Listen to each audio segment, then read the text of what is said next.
Advanced courses తో పాటు first year నుండే campus recruitment training leading companies లో 13,000 plus placements with 13.5 lakhs highest package. బంగారం తగ్గేదేలే అంటుంది. ఒక్కటి తక్కువైంది పుష్ప అంటూ లక్ష వైపు దూసుకెళ్తోంది. నిన్న మొన్నటి వరకు హెచ్చు తగ్గులతో ఉన్న ధరలు ఒక్కసారిగా కొండెక్క.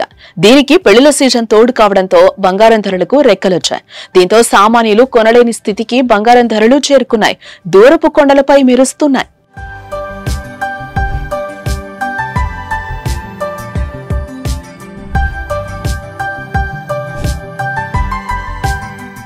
అమెరికా అధ్యక్షుడు ట్రంప్ చర్యల కారణంగా ప్రస్తుతం డాలర్ మారకపు విలువ క్షీణిస్తోంది. డాలర్ విలువ క్షీణతతో స్పాట్ మార్కెట్లలో కూడా గోల్డ్ రేట్లు నేడు భారీ పెరుగుదలను చూస్తున్నాయి. వాస్తవానికి గోల్డ్ రేట్లు డాలర్ ధర ఒకదానికి మరొకటి ఇంటర్ లింక్ ఉంటుంది. వీటిలో ఒకటి తగ్గినప్పుడు మరొకటి పెరుగుతూ ఉంటుంది. గడిచిన 2 రోజుల పాటు తగ్గిన గోల్డ్ రేట్లు ఇవాళ తిరిగి భారీగా పుంజుకున్నాయి. ఇక 22 క్యారెట్స్ పసిడి ధర నిన్నటితో పోల్చితే 100 గ్రాములకు నేడు ఏకంగా 9,500 రూపాయలు భారీ పెరుగుదలను నమోదు చేసింది.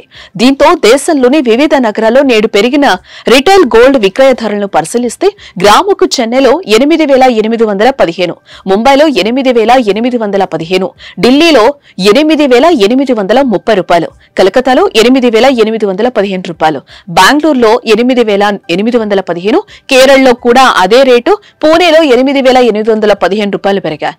ఇక ఇదే క్రమంలో 2 తెలుగు రాష్ట్రాల్లోని ప్రధాన నగరాలైన హైదరాబాద్, కరీంనగర్, వరంగల్, విజయవాడ, నెల్లూరు, తిరుపతి, కాకినాడలో ఇవాళ 22 క్యారెట్స్ గోల్డ్ ధర 88,150 రూపాయల వద్ద కొనసాగుతూ ఉండగా 24 క్యారెట్స్ గోల్డ్ రేట్ రీటైల్ విక్రయ ధరలు 96,170 రూపాయలకు చేరుకుంది. ఇదే క్రమంలో వెండి ధర కేజీకి 2 తెలుగు రాష్ట్రాల్లో 200 రూపాయలు స్వల్ప పెరుగుదలతో 1,10,000 వద్ద కొనసాగుతోంది. అయితే రానున్న రోజుల్లో ఈ బంగారం ధరలు 1,00,000కు చేరే అవకాశం ఉన్నట్లు నిపుణులు అంచనా వేస్తున్నారు. మరోపక్క పెరిగిన బంగారం ధరలు సామాన్యుల పాలిట గుదిబండలా మారాయి. ఓవైపు పెళ్లిల సీజన్తో బంగారం కొనాలంటే భయపడాల్సిన పరిస్థితి తలెత్తిందంటూ వాపోతున్నారు.